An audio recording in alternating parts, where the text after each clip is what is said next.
마태복음 1장 18절부터 25절까지의 말씀 교독합니다. 18절 제가 먼저 읽습니다. 예수 그리스도의 나심은 이러하니라. 그의 어머니 마리아가 요셉과 약혼하고 동거하기 전에 성령으로 잉태된 것이 나타났더니 그의 남편 요셉은 의로운 사람이라 그를 드러내지 아니하고 가만히 끊고자 하여 이 일을 생각할 때 주의 사자가 현몽하여 이르되 다윗의 자손 요셉아 내 아내 마리아 데려오기를 무서워하지 말라. 그에게 잉태된 자는 성령으로 된 것이라. 아들을 낳으리니 이름을 예수라 하라. 이는 그가 자기 백성을 그들의 죄에서 구원할 자이심이라 하니라.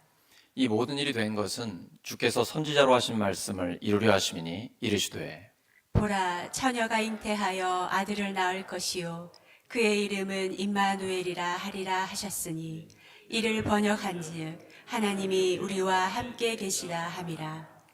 요셉이 잠에서 깨어 일어나 주의 사자의 분부대로 행하여 그의 아내를 데려왔으나 아들을 낳기까지 동침하지 아니하더니 나음에 이름을 예수라 하니라. 아멘.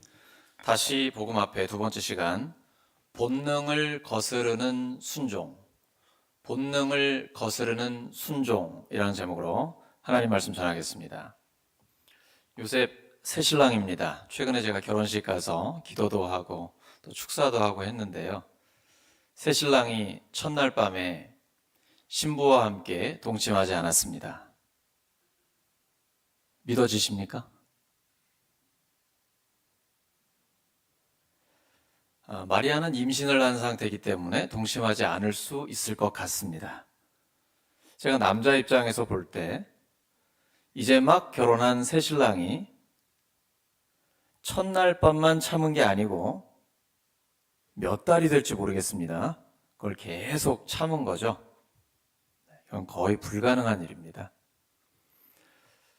죽기보다 더 어려울 수 있습니다. 근데 어떻게 순종했을까요? 요셉이니까. 그 사람 평범한 목수입니다. 특별한 사람 아니에요. 근데 하나님의 말씀이 그에게 들렸습니다. 심각한 갈등을 겪고 있을 때 하나님의 말씀이 들렸습니다. 그러면 문제가 해결되고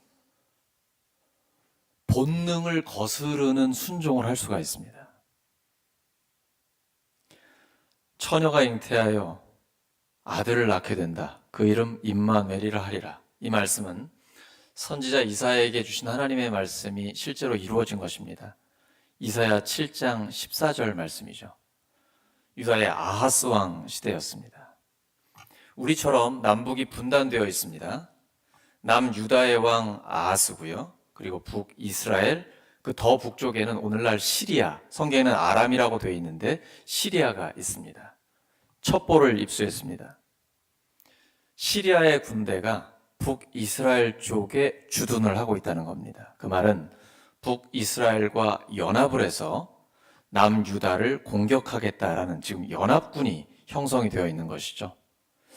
유다 왕과 유다의 모든 백성들은 이 소식을 듣고 마치 풍전등화처럼 되어 있는 자신들의 운명 때문에 사시나무 떨듯 떨고 있었습니다. 그때 하나님께서 선지자 이사야를 통해 아하스 왕에게 말씀하십니다.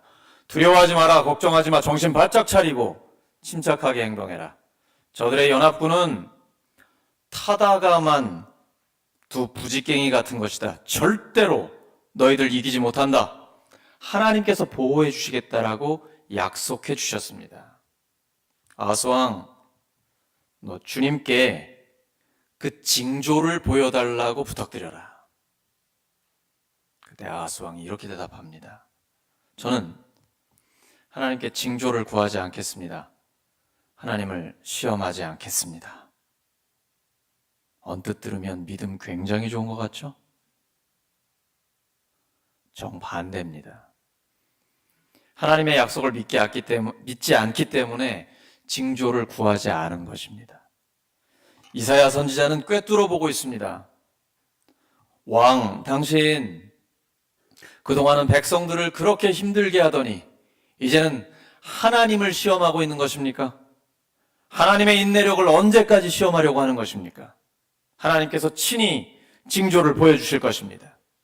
처녀가 잉태하여 아들을 낳을 것인데 그 이름은 임마누엘이라 할 것입니다. 임마누엘, 엘 하면 하나님이거든요. 하나님이 우리와 함께 하신다라는 것이죠. 아하스 왕과 유다 백성들은 하나님이 함께 하신다는 것을 믿지 못했습니다. 그래서 적들 앞에서 오들오들 떨고 있었던 것입니다. 네, 하나님께서 믿음 없는 아하스 왕에게 친히 징조를 보여주겠다고 말씀하십니다. 처녀가 잉태하는 불가능한 일이 일어날 것이다. 바로 그의 이름은 하나님이 우리와 함께 하신다라는 임마누엘이라는 것이죠. 바로 이 말씀이 예수님을 통해 이루어진 것입니다.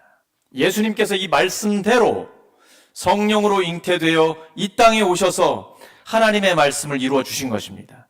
하나님이 우리와 함께 하신다. 이것보다 큰 복은 없습니다. 성경 전체에 하나님께서 중요한 사명을 맡기실 때는 꼭 이 약속을 하십니다. 벌벌 떨고 있고 두려워하고 있는 사람에게 내가 너와 반드시 함께한다.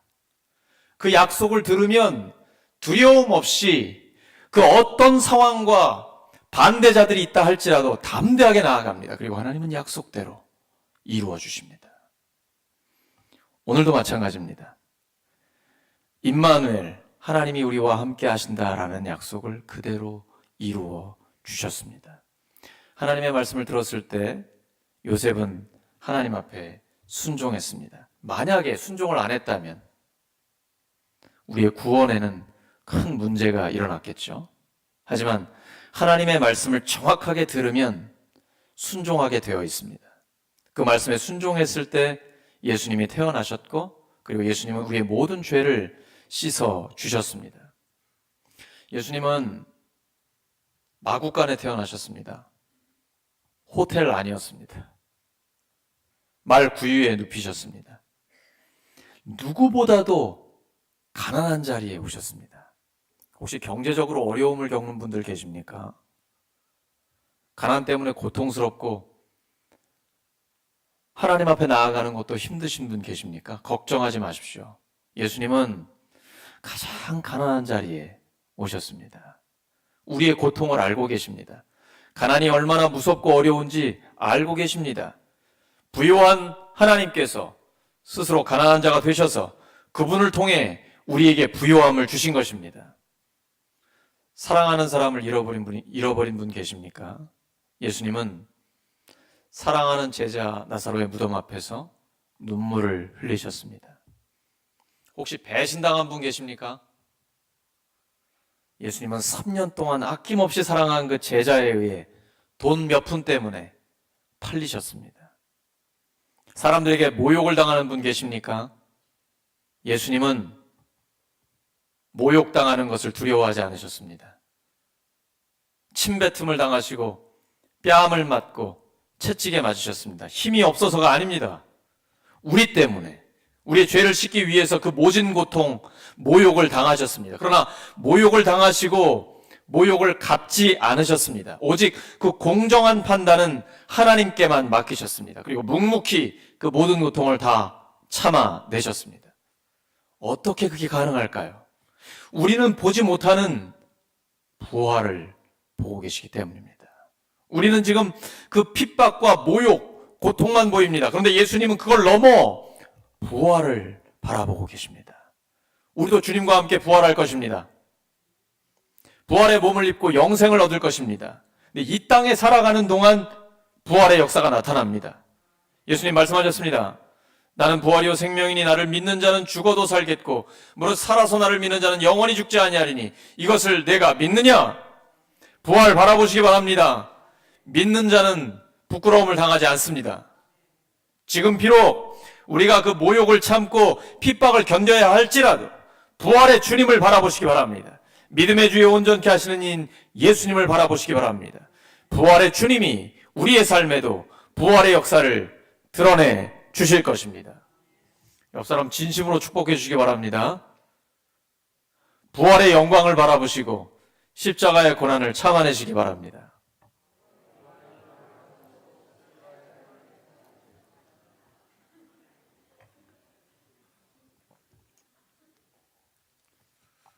어려움이 없는 사람은 아무도 없어요.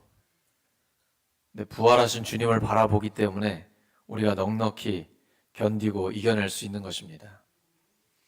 본능을 거스르는 순종, 우리가 할 수 있습니다. 하나님의 말씀에는 온전히 순종해야 하나님의 역사를 경험할 수 있습니다. 아브라함이 100세에 낳은 아들 이삭이 있습니다. 이삭이 10대 청소년이 됐습니다. 네, 하나님께서 청천벽력 같은 말씀 주십니다. 네 아들 이삭을 나에게 바쳐라. 잘못 들은 줄 착각했을 수도 있어요. 어떻게 이런 일이 일어날 수 있지? 하나님의 약속의 아들인데. 근데 하나님의 말씀은 분명했습니다. 네 아들 바치라라는 것입니다. 만약에 그때 하나님이 아브라함에게 이렇게 미리 말씀해 주셨다면 어떨까요? 아브라함아, 내가 수풀에다가 양을 미리 준비했어.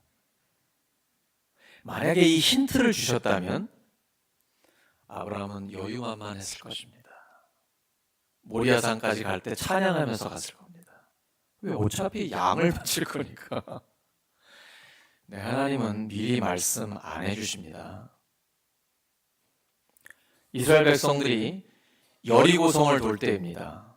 7바퀴를 돌아야 되잖아요.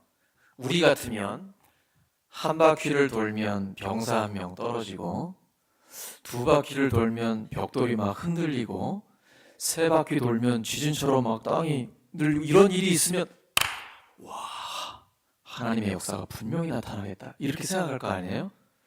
6바퀴 도는 동안에 아무런 변화도 없습니다. 견고한 여리고성 미동도 없습니다. 나아만 장군의 예를 들어보죠. 나병이 들었는데 이스라엘에 가면 용한 선지자가 있어서 치료받을 수 있다는 소식 듣고 왔습니다. 근데 이 선지자 밖에 나와보지도 않고 감히 이 장군한테 비서를 시켜가지고 말만 전하는 거예요. 요단강에 가서 7번 목욕하고 나오면 된다라는 겁니다. 열 엄청 받았어요. 감히 내가 누군데? 그때 주변에 충성스러운 신하가 있었습니다. 장군님, 뭔들 못하겠습니까?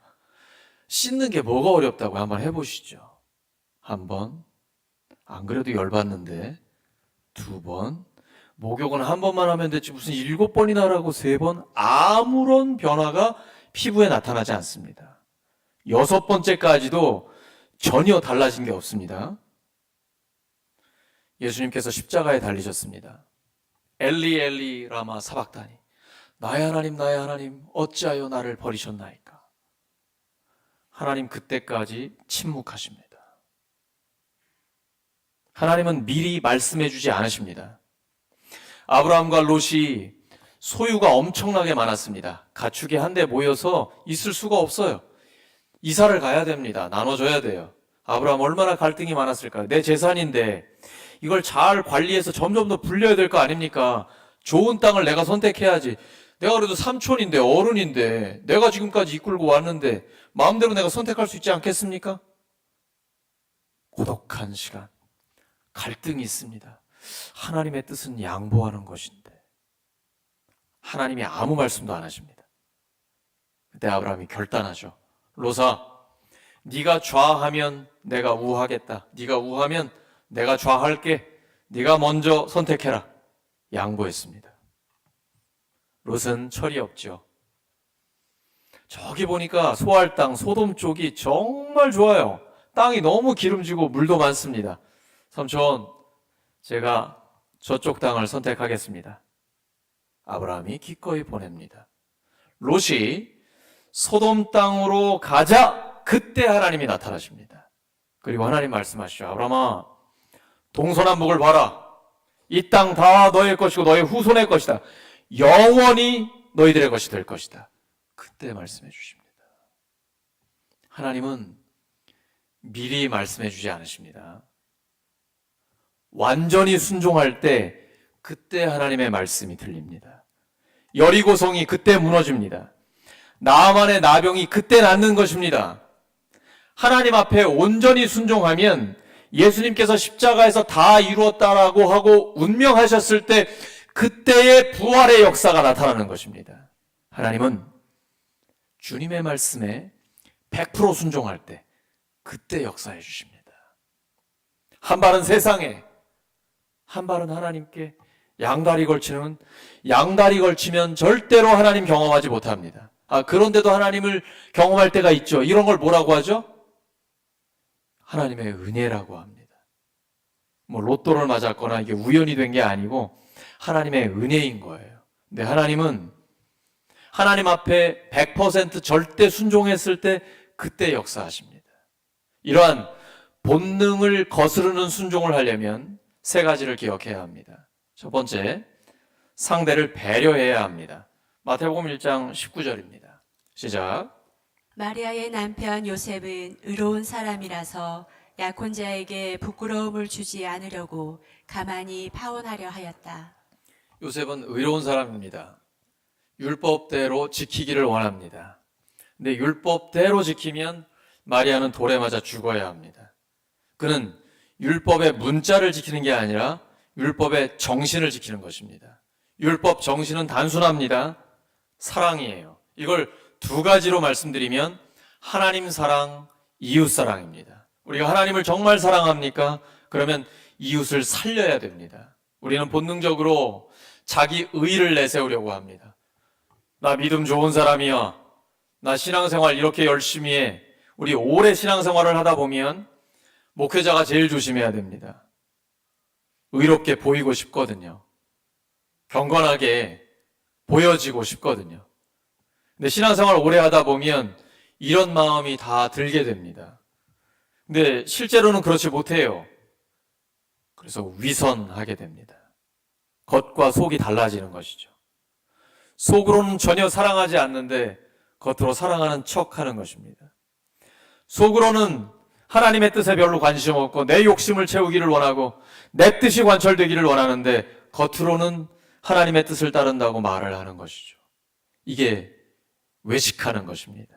예수님은 다른 것 다 용서하고 품어주시는데 위선자는 무섭게 비판하십니다. 왜냐하면 고치기를 원하시기 때문이죠. 위선하는 것, 믿음 좋은 척하는 것 아무 소용없습니다. 하나님은 우리의 중심을 보시기 때문입니다. 사람은 속을 수 있습니다. 근데 사람도 영적인 존재이기 때문에 한두 번 속을지 몰라도 진짜로 속지는 않습니다. 다 드러나게 되어 있습니다. 하나님 앞에는 내 모습 이대로 나아가면 됩니다. 주님은 내 모습 이대로 받아주십니다. 나만 의로운 사람 되고 다른 사람은 죽일 놈 되면 이건 하나님 뜻이 아닙니다. 나는 의롭다라고 인정을 받고 다른 사람은 정죄하고 비난받고 손가락질 받게 하면 그것은 하나님이 기뻐하시는 뜻이 아닙니다. 내가 의로운 사람입니까? 다른 사람도 의롭다고 인정받을 수 있게 해야 합니다. 부끄러움을 당하지 않게 해야 돼요. 이것이 믿음이요 본능을 거스르는 순종입니다. 진정한 배려입니다. 요셉은 약혼한 자기의 아내 마리아를 진심으로 사랑했습니다. 그런데 동거하기도 전에 아내 마리아의 배가 불러오기 시작하는 것입니다.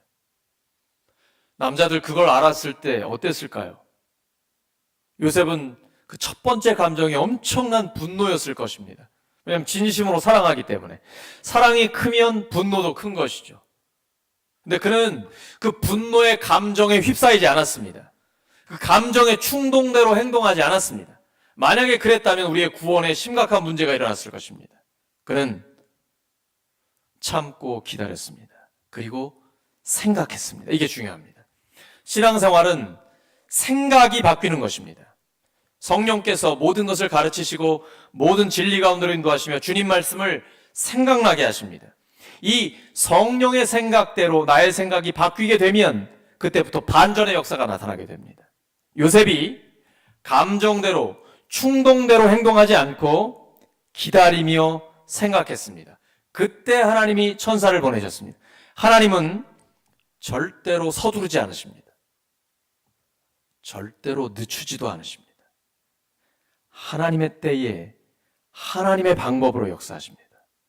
그래서 그때를 기다리는 것이 믿음입니다. 우리가 선을 행하되 낙심하지 말지니 포기하지 아니하면 때가 이름에 거두리라. 이 때는 믿음과 관계가 있습니다. 우리가 믿음으로 하나님의 말씀에 순종하면 하나님의 때에 하나님의 방법으로 역사해 주십니다. 요셉은 기다렸고 생각했습니다. 내가 이대로 소문을 내버리면 나는 의로운 사람이 될 수 있습니다. 하지만 마리아는 돌에 맞아 죽습니다. 조용히 끊어버리려고 했습니다. 내가 그렇게 사랑하는 아내지만 나와 결혼 동거하기 전에 이미 배가 불러왔기 때문에 나를 떠나서 마리아가 좋아하는 사람과 결혼할 수 있도록 기회를 주려고 하는 것이죠. 참 어려운 결정입니다. 본능을 거스르는 결정입니다. 이게 진정한 배려인 것이죠. 자기도 하나님 앞에 그 중심이 의롭다라고 인정받고요. 마리아도 돌에 맞지 않고 자기의 길을 갈 수 있도록 해준 것입니다. 사랑은 허다한 죄를 덮습니다. 요셉이 인내하며 생각하고 하나님을 기다릴 때에 하나님께서는 큰 보상을 주셨습니다. 예수님을 양육할 수 있는 기회를 그에게 주셨던 것이죠. 하나님은 우리의 믿음의 기다림에 반드시 응답해 주십니다.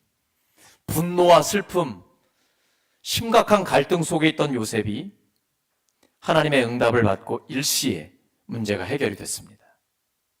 둘째, 명예를 잃어버릴까 봐 두려워하지 말아야 합니다. 마태복음 1장 20절입니다. 시작. 요셉이 이렇게 생각하고 있는데 주님의 천사가 꿈에 그에게 나타나서 말하였다. 다윗의 자손 요셉아, 두려워하지 말고 마리아를 내 아내로 맞아들여라. 그 태중에 있는 아기는 성령으로 말미암은 것이다. 다윗에게 두려움이 있기 때문에 두려워하지 말라고 하시는 것이죠. 그 아내를 데려올 때 나의 명예는 어떻게 되는 것인가? 나는 그걸 알고 있는데 말이죠. 우리도 마찬가지입니다. 예수님을 믿는다는 건 육신의 정욕, 안목의 정욕, 이생의 자랑을 십자가에 못 박는다는 것입니다. 그래서 이 세상에서 바라는 게 없어요. 근데 자꾸 우리 안에 올라오는 게 있어요. 명예. 내가 그리스도인이라는 명예. 목사라면 목사라는 명예. 내가 예수님을 믿는다는 나의 그 명예. 이거 하나만은 잃어버릴 수 없다는 것이죠. 내가 이때 참으면, 내가 이걸 그냥 놔두면 다른 사람들이 나를 뭐라고 생각할까? 수치스러운 일 아닌가? 나의 명예가 더럽혀지는 것 아닌가? 이런 생각이 계속 우리에게 들어오는 거거든요. 근데 진짜 믿음은 내 명예를 잃을까 봐 두려워하지 않습니다. 예수님은 명예를 잃어버릴까 봐 두려워하지 않으셨습니다. 예수님께서 수많은 사람들에게 정말 왕처럼 영웅처럼 대접을 받으셨습니다. 그의 말씀 한마디면 죽은 자가 살아났습니다. 그 어떤 랍비나 율법 교사도 예수님처럼 가르치는 사람이 없었어요. 정말 권위 있는 가르침이었습니다. 그리고 예수님의 말씀에는 능력이 있었습니다. 말씀대로 이루어졌습니다. 또 예수님 말씀하시면 그대로 지키셨습니다. 수많은 사람들이 예수님을 추종했습니다. 그런데 예수님이 한낱 로마 병사에게 끌려가서 그들에게 조롱을 당하십니다. 아무 말씀도 안 하세요. 빌라도가 뭐라고 그 앞에서 예수님이 그 모욕을 다 참고 계십니다. 한순간에 명예가 추락했습니다. 예수님 그거 다 알고 계셨어요. 그런데 전혀 두려워하지 않으셨어요. 왜냐하면 우리 때문에, 우리의 죄를 씻으시기 위해서, 우리를 구원하시기 위해서 예수님의 명예가 추락하는 것은 걱정하지 않으셨어요. 왜냐하면 예수님은 끝을 보고 계시거든요. 십자가가 마지막이 아니에요. 부활이 있어요. 예수님은 그 부활을 바라보시기 때문에 모든 십자가의 고통과 모욕을 다 참아내신 것입니다. 왜냐하면 믿는 자는 부끄러움을 당하지 않기 때문이죠. 예수님은 부활로서 영광을 얻으셨고 지난 2000년 동안 세계 수십억이 예수님을 구원의 주님으로 고백하고 있습니다. 앞으로도 주님을 아는 그 지식이 세상에 편만해질 것입니다. 우리는 그날을 바라보고 땅끝까지 복음을 전하는 것이죠. 그 예수님을 믿는 사람은 부끄러움을 당하지 않습니다. 옆 사람 축복해 주시기 바랍니다. 믿는 자는 부끄러움을 당하지 않습니다.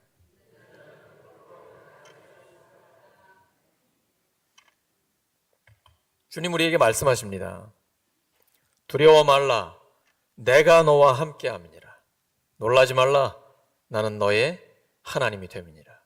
다윗이 사울에게 쫓겨다니면서 항상 목숨이 위태로웠습니다. 그때 시를 짓습니다. 여호와는 나의 목자시니 내게 부족함이 없으리로다. 왜냐하면 하나님이 나의 목자이기 때문에 지금 내가 목숨이 위태로운 상황이지만 부족함이 없다는 것이죠. 그리고 지금 죽어도 천국인데 뭘 그렇게 걱정해요.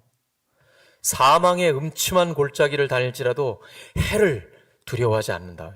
지금 왕권을 가지고 특공대를 조직해서 다윗을 죽이려고 합니다. 언제 죽을지 몰라요. 절체절명의 위기 상황이에요. 근데 사망의 음침한 골짜기를 다닐지라도 해를 두려워하지 않을 것은 주께서 나와 함께 하심이라.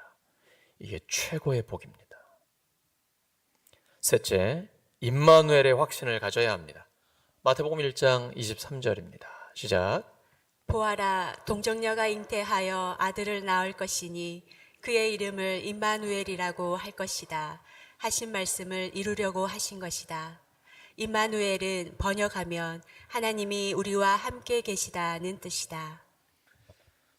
하나님이 말씀하시면 반드시 이루어집니다. 근데 지난 2000년 동안 수많은 똑똑한 학자들이 믿음이 없어가지고 처녀가 어떻게 잉태할 수 있느냐, 이건 믿을 수 없다라고 이야기를 합니다. 그리고 머리가 좋기 때문에 학문적으로 연구도 많이 하고 논리적인 반박을 하려고 합니다. 그래도 소용없습니다.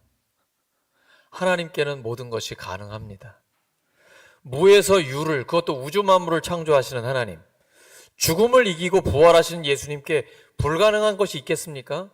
성령께서 마리아의 자궁에 쇼크를 주시면 예수님이 잉태되는 것 충분히 가능하지 않겠습니까? 성경에 보시면 불임 여성들이 임신하여 아들을 낳는 경우가 많이 나타납니다. 이삭, 엄마가 90세였습니다. 하나님께서 너 내년 이맘때 아들 낳을 거야. 이 소식을 들은 사라가 어땠죠? 어이가 없어서 웃었습니다. 제가 할머니 권사님들한테 이 말씀 드리면 똑같이 웃으십니다. 저는 90 다 된 할머니 권사님들 계셨으니까 말도 안 되는 소리다. 근데 하나님께 불가능한 것이 있겠느냐 말씀하시고 내년 이맘때 너에게 아들이 있을 것이다. 말씀대로 됐습니다. 그리고 그 아들의 이름을 이삭, 웃음이라고 지어주셨습니다. 삼손은 어땠습니까? 엄마가 마노아의 아내입니다. 불임 여성이에요. 네, 하나님께서 말씀을 주셨습니다. 너에게 아들을 주실 것이다. 포도주나 독주를 마시지 못하게 해라. 하나님 앞에 구별된 사람으로 만들어라. 말씀대로 삼손이 태어났습니다. 엘가나의 아내 한나는요, 아들을 낳지 못하는 거, 아니 아이 자체를 낳지 못하는 거예요. 너무 가슴 아파가지고 하나님 앞에 나와 간절히 기도합니다. 이때 영감이 부족했던 엘리 제사장이 너 술 취해가지고 여기서 주정 부리면 어떡하니? 아닙니다 제사장님, 저 지금 간절히 기도하고 있는 겁니다. 너무 고통스러워서 하나님 앞에 간구하고 있는 것입니다. 영감은 좀 부족했는지 몰라도 제사장이니까 그에게 하나님이 권위를 주셨죠. 그가 한나에게 이렇게 얘기해요. 하나님께서 너를 위로하신다. 응답받았다는 것이죠. 한나가 그때부터 마음이 너무 기쁘고 가벼워가지고 맛있게 음식을 먹고 아마 건강도 회복한 것 같습니다. 남편과 동침을 했더니 하나님이 사무엘을 주셨습니다. 그게 바로 아들 사무엘의 이야기입니다. 세례 요한은요, 제사장 사가랴 나이가 많습니다. 자기 아내도 늙었어요. 아이를 못 가져요. 근데 하나님께서 천사를 보내셔서 말씀하십니다. 너의 아내에게 아들을 주실 것이다. 사가랴가 믿지를 못하는 거예요. 제 아내가 나이가 많습니다. 그래도 아들을 주실 거야. 이름을 요한이라고 해라. 믿지 못했기 때문에 그때까지 말을 못하는 벙어리가 됩니다. 근데 아들 요한이 태어나자 말문이 열리고 하나님이 말씀 주신 대로 요한이라고 이름 짓게 되는 것이죠. 하나님 말씀하시면 그대로 됩니다. 그래서 말씀을 붙들고 여러분 기도하셔야 됩니다. 하나님 앞에 말씀 붙들고 기도하면 하나님의 말씀이 반드시 이루어지게 되는 것입니다. 말씀과 함께 하나님이 우리와 함께 하십니다. 하나님이 우리와 함께 하시기 때문에 성령의 역사로 그 말씀이 우리의 삶에 실제로 이루어지는 것입니다. 마태복음 1장 24절입니다. 시작. 요셉은 잠에서 깨어 일어나서 주님의 천사가 말한 대로 마리아를 아내로 맞아들였다. 요셉은 말씀대로 순종했고 말씀대로 이루어졌습니다. 우리가 하나님의 말씀에 100% 순종하면 하나님의 역사를 경험하게 됩니다. 그리고 나중에 모든 것이 하나님의 은혜였다라고 고백하게 되는 것입니다. 말씀 정리합니다. 믿음은 본능을 거스르는 순종입니다. 세 가지 기억해야 합니다. 첫째, 상대를 배려해야 합니다. 둘째, 나의 명예를 잃어버릴까봐 두려워하지 말아야 합니다. 믿는 자는 부끄러움을 당하지 않습니다. 셋째, 임마누엘의 확신을 가지고 있어야 합니다. 하나님이 우리와 함께 하십니다. 말씀대로 절대 순종해서 그 말씀이 이루어지는 삶이 되시기를 예수 그리스도의 이름으로 축원합니다. 이 시간 하나님의 말씀 기억하면서 합심 기도하겠습니다. 하나님 아버지 감사합니다. 오늘 주신 말씀대로 저희들 절대 순종하며 나아가겠습니다. 자기의 의를 내세우는 것이 아니라 상대도 부끄러움을 당하지 않도록 배려하는 사람 되기를 원합니다. 내 명예를 잃어버릴까봐 십자가 지는 것을 두려워하지 않겠습니다.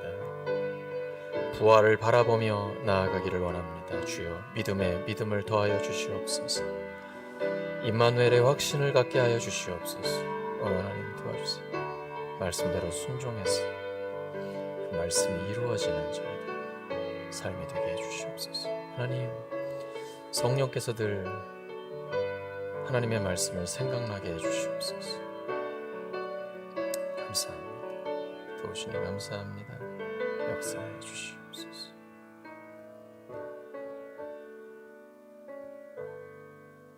감사드리며 예수 그리스도의 이름으로 기도드립니다.